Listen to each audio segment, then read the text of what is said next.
오늘도 창세기 15장에 기록된 이 말씀을 통해서 하나님께서 주시는 은혜를 우리가 함께 나누기를 원합니다.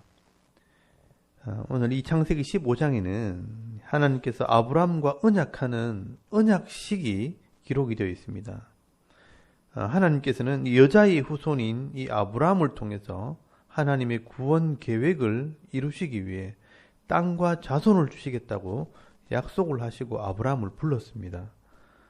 그런데 이 아브라함은 그 하나님을 믿고 순종을 했지만 지금 삶의 현실은 쉽지가 않습니다. 자식도 없고 땅도 없습니다. 그리고 그 땅에서 엄청난 전쟁을 경험했습니다.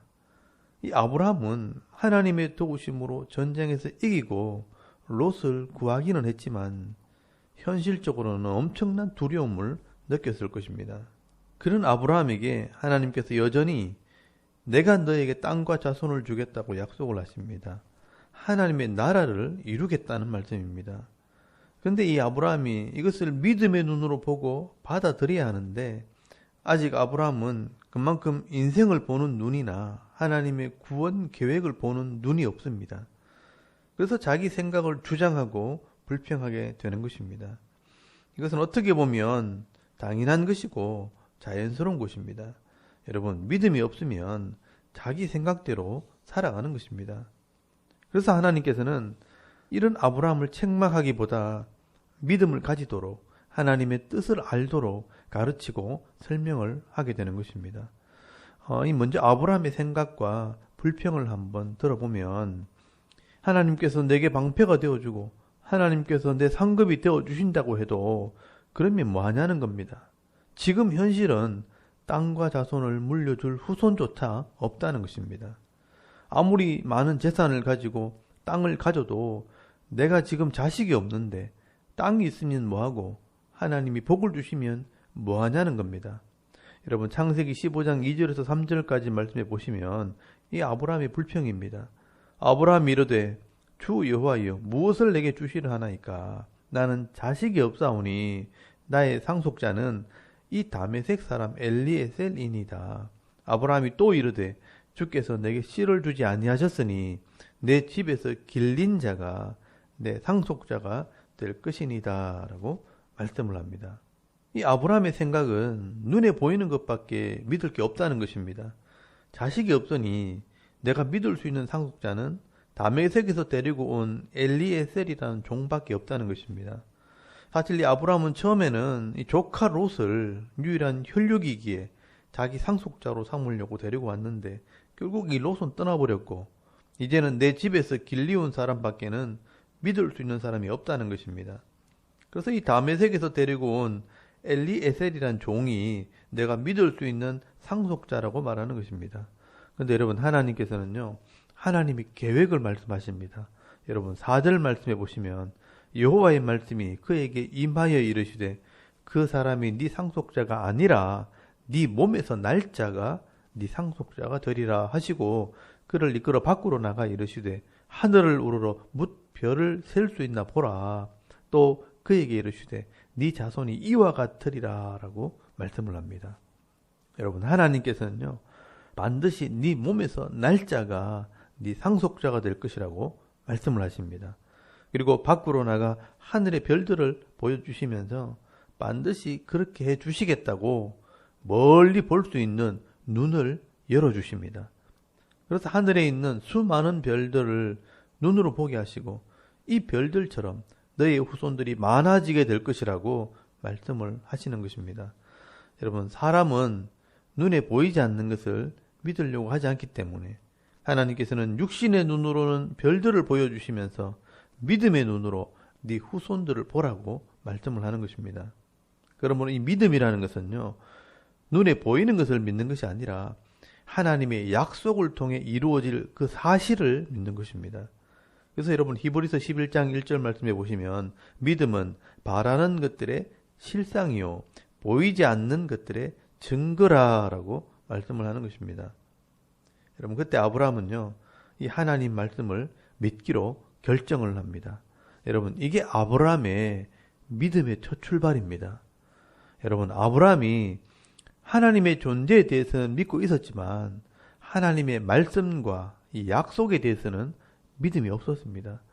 그러나 이제 하나님의 약속과 이 하나님의 구원 계획을 믿기로 결정한 것입니다. 여러분, 이것이 믿음의 출발입니다. 이때 하나님께서 이 아브라함의 믿음을 귀하게 보시는 겁니다. 그래서 6절 말씀에 보시면 아브라함이 믿으니 여호와께서 이를 그의 의로 여기셨다라고 말씀을 합니다. 근데 여러분, 아브라함은요, 자식을 주신다는 것은 믿지만 그러면 땅은 어떻게 주실 것인가 또 질문을 합니다. 여러분, 7절 말씀해 보시면 하나님께서 땅을 주실 것이라고 말씀을 하니까 또 아브라함이 8절 말씀에 하나님께서 땅을 주실지 내가 무엇으로 알겠냐고 또 묻게 됩니다.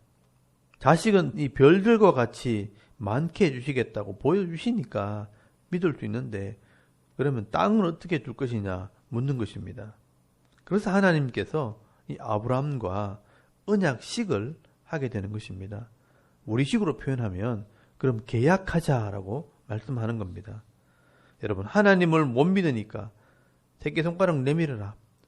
새끼손가락 걸고 도장을 찍고 또 복사하고 스캔까지 해야 이제 믿을 수 있겠나 하는 것입니다.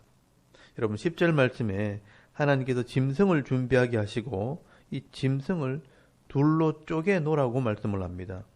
여러분, 고대 시대에 계약을 할 때 이 짐승을 쪼개 놓고 이 계약의 당사자들이 그 쪼갠 고기 사이로 지나가게 되면 언약을 했다는 증거가 됩니다. 이 말은 이 언약을 어기면 이 짐승처럼 쪼개진다라는 약속입니다. 그래서 목숨을 걸고 하는 것이 바로 약속이라는 뜻입니다. 그래서 여러분, 언약이란 말이 히브리어로 베리트란 말인데 이 베리트는 쪼갠다라는 말입니다. 그래서 이 쪼갠다는 말이 언약이란 단어가 된 것입니다. 그리고 여러분 14절 말씀에 하나님께서 앞으로 되어질 일들을 미리 말씀을 하십니다. 이 아브라함에게 아들이 나오면 그 후손들이 이방에서 객이 되어 400년을 지나게 될 것이고 또 16절 말씀에 4대를 지나서 그곳에서 나오게 되면 하나님께서 약속의 땅, 이 가나안 땅을 주실 것이라고 약속을 하게 됩니다. 여러분, 이것은 이 아브라함의 아들들이 애굽에 들어가게 되고 그 아들들이 출애굽하게 되는 것을 미리 말씀하시는 것입니다. 이것이 실제로 역사 가운데서 이루어지게 되고 그 내용이 출애굽기서에 기록이 되어 있습니다. 그래서 여러분, 하나님께서는요, 이 아브라함과 이런 내용을 가지고 언약식을 하게 되는 겁니다. 그래서 하나님께서는 눈에 보이지 않기 때문에 횃불이 나타나서 그 쪼갠 고기 사이로 지나가시면서 언약을 하게 됩니다. 근데 여러분, 여기서 중요한 것은 아브라함은 지나가지 않고 하나님을 상징하는 이 횃불만 지나갑니다. 이것을 일방적인 언약이라고 말합니다. 하나님께서 반드시 이 약속을 지킨다고 말씀을 하는 것입니다. 만약에 약속을 어기면 내가 이 짐승처럼 쪼개진다, 죽게 된다라는 것을 의미하는 것입니다. 그런데 여러분, 이 아브라함이 지나가지 않은 것은 아브라함이 이 언약을 어길 것을 하나님이 아시기 때문입니다. 그 이야기는 창세기 16장에 가면 우리가 알 수가 있습니다. 일단 여기서 하나님께서 하시는 이 언약의 내용은 내가 네게 약속의 땅을 반드시 주겠다는 것입니다. 그래서 18절에서 21절까지 말씀해 보시면 그 땅의 넓이를 설명을 합니다. 그 날에 여호와께서 아브람과 더불어 언약을 세워 이르시되 내가 이 땅을 애굽 강에서부터 그 큰 강 유브라데까지 네 자손에게 주노니 곧 겐 족속과 그니스 족속과 간몬 족속과 헷 족속과 브리스 족속과 르바 족속과 아모리 족속과 가나안 족속과 기르가스 족속과 여부수 족속의 땅이니라 하셨더라라고 말씀을 합니다. 여러분, 이 땅을 너에게 주겠다는 것입니다. 이렇게 하나님께서 언약식을 통해 내가 반드시 너에게 땅을 주고 하나님의 나라를 이루실 것을 약속을 하게 됩니다. 여러분, 하나님과 아브라함은 이 약속에 서로에 묶이는 겁니다. 맺을 약자의 묶을 속자. 그래서 이 약속을 믿고 하나님께 순종하면 이게 아브라함에게는 믿음이 되는 것이고 하나님께서는 이 땅과 자손을 주시고 복을 주시는 것입니다. 이게 약속입니다. 그러므로 하나님께서는요, 반드시 아브라함에게 이 땅과 자손을 죽어야 하고, 이 아브라함은 하나님의 백성이 되어서 이 하나님 말씀과 하나님을 뜻을 따르고 반드시 순종해야 하는 것입니다. 그러므로 우리가 하나님을 믿는다라고 할 때 이 믿음이라는 것은 하나님이 계신 것과 또 하나님께서 그 말씀대로 순종하는 자들에게 상을 주신다, 복을 주신다는 약속을 믿는 것입니다. 그러므로 이 믿음은 반드시 그 약속에 대한 행함이 있어야 그 약속이 이루어지고 복을 받게 되어 있는 것입니다.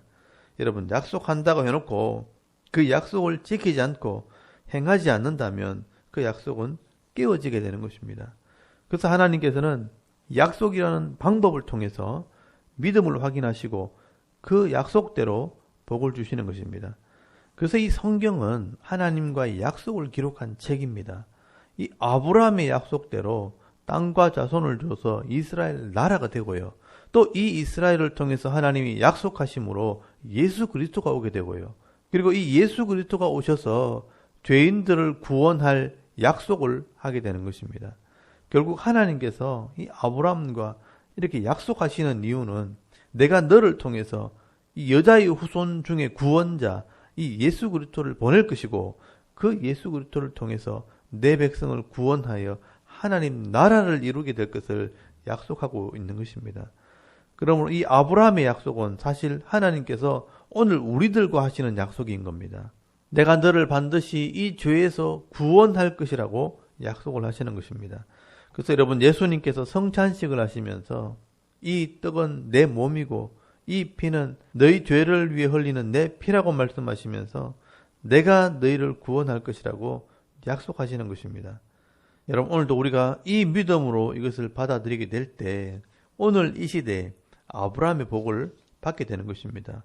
여러분, 아브라함이 약속의 아들과 약속의 땅을 받아 누리고 영원한 기업을 소유하게 되었던 것처럼 우리도 이 예수 그리스도를 믿음으로 받을 때 이 땅에서 하나님 나라 백성으로 기업을 얻게 되고 또 죽어서는 영원한 하나님 나라의 기업, 이 천국을 얻게 되어지는 것입니다. 그러면 오늘도 우리가 이 아브라함처럼 하나님과 언약한 백성이라는 것을 잊어버리지 마시고 하나님께서 주시는 이 약속의 말씀대로 이 땅에서 공의와 정의를 행하며 정직함과 신실함으로 살아갈 때 이 땅에서 하나님 나라의 복을 받으시고 기쁨과 감사와 찬송의 삶을 살아갈 수 있는 저와 여러분의 이런 영적인 삶의 모습이 되실 수 있기를 주의 이름으로 축원합니다. 아멘. 우리 잠깐 기도드리겠습니다. 오늘도 이 하나님 나라가 이 땅 가운데 이루어지도록 여러분 기도하며 하루를 시작하기를 원합니다. 이 대한민국이 안전하고 평화가 있는 나라가 되도록 또 이 땅에 있는 많은 교회들에게 말씀의 은혜가 임하도록 여러분 기도하시고요. 섬기는 교회와 이 대구 샤론 교회를 위해서 또 교회의 일꾼들을 위해서 자기 욕심을 이루는 것이 아니라 하나님의 뜻을 이루는 일꾼들이 되도록 오늘 하루 해야 할 일들을 위해서 여러분 기도하고 오늘 하루 삶을 또 시작할 수 있기를 바랍니다. 다 같이 우리 하나님께 한번 기도드리겠습니다. 살아계신 하나님 은혜를 감사합니다. 오늘도 이 아침에 하나님을 예배하게 하시고